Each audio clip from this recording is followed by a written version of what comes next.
सभी को मेरा नमस्कार। आप सभी का मेरे YouTube चैनल पर स्वागत है। हिंदी व्याकरण के अंतर्गत आज के इस वीडियो में हम विशेषण पढ़ेंगे। बच्चों, दिए गए वाक्यों को ध्यान से पढ़ो। दिवाली का त्योहार सभी को अच्छा लगता है। इस दिन लोग नए नए कपड़े पहनते हैं, रंग बिरंगे फूलों से घर को सजाते हैं।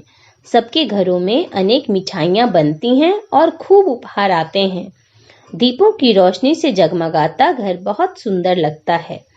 तो उपयुक्त वाक्यों में बच्चों आपने देखा नए नए, रंग बिरंगे, अनेक, खूब और जगमगाता। ये सारे शब्द कपड़े, फूलों, मिठाइयाँ, उपहार तथा घर की विशेषता बता रहे हैं। ऐसे विशेषता बताने वाले शब्दों को ही विशेषण शब्द कहते हैं।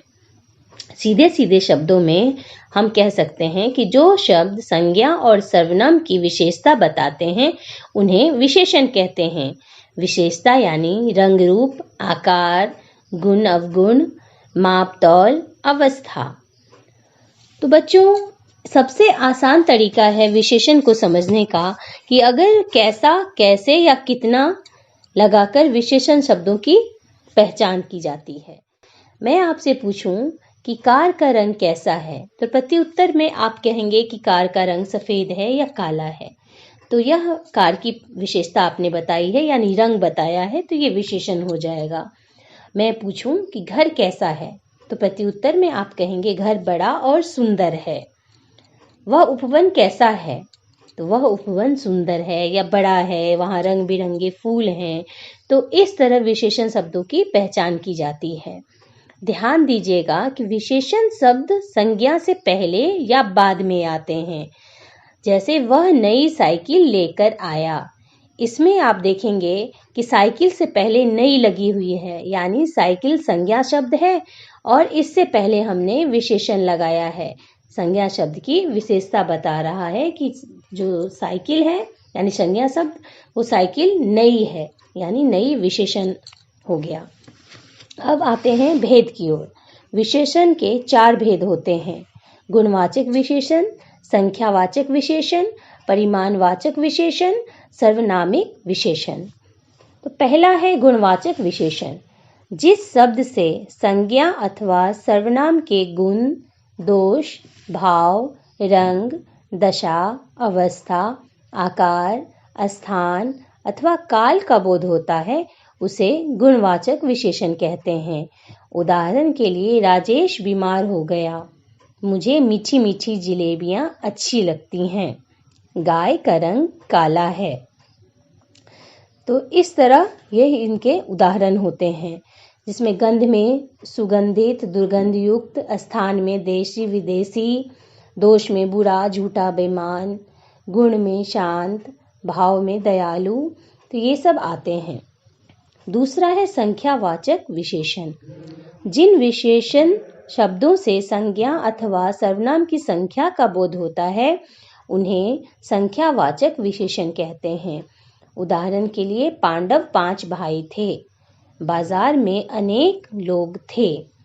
और शब्दों में उदाहरण के लिए 4, 2 दर्जन, प्रथम, कुछ, थोड़ा आदि, ये सब जो हैं वो संख्या बता रहे हैं, जिन्हें संख्यावाचक विशेषण कहते हैं।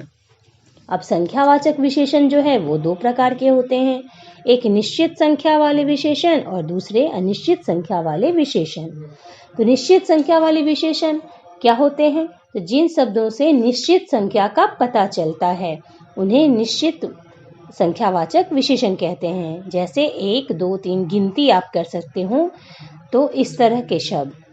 और अनिश्चित संख्यावाचक जिन शब्दों से निश्चित संख्या का बोध नहीं होता है, यानी अनिश्चित होता है, उन्हें अनिश्चित संख्यावाचक विशेषण कहते हैं। जैसे कुछ, अनेक, थोड़े, बहुत, कम इत्यादि। तो इन शब्दों से आपका संख्या का बोध नहीं हो रहा है, ये अनिश्चित संख्यावाचक है। अब आते हैं परिमाणवाचक विशेषण पर। जो विशेषण शब्द किसी वस्तु की माप, तौल अथवा मात्रा का बोध कराते हैं उन्हें परिमाणवाचक विशेषण कहते हैं। जैसे 5 मीटर कुर्ते का कपड़ा दे दो, थोड़ी सी चीनी दे दो।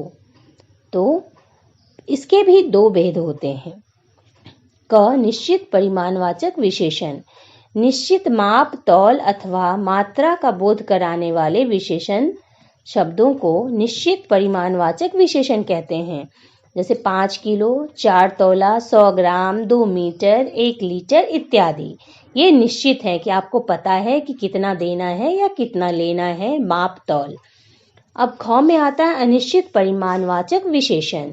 जो विशेषण शब्द अनिश्चित माप, तौल अथवा मात्रा का बोध कराते हैं उन्हें हम अनिश्चित वाचक परिमाणवाचक विशेषण कहते हैं। जैसे कुछ किलो, थोड़ा पानी, बहुत से ज्यादा खाना इत्यादि।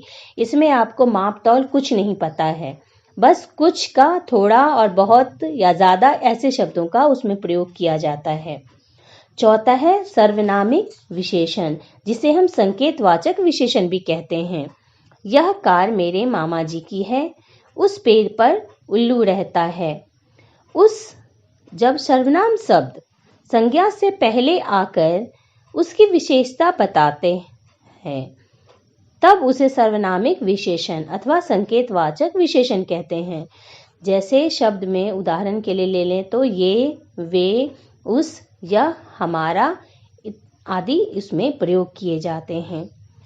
तो बच्चों, इस वीडियो में हमने जाना विशेषण क्या है और इसके भेद कौन कौन से हैं।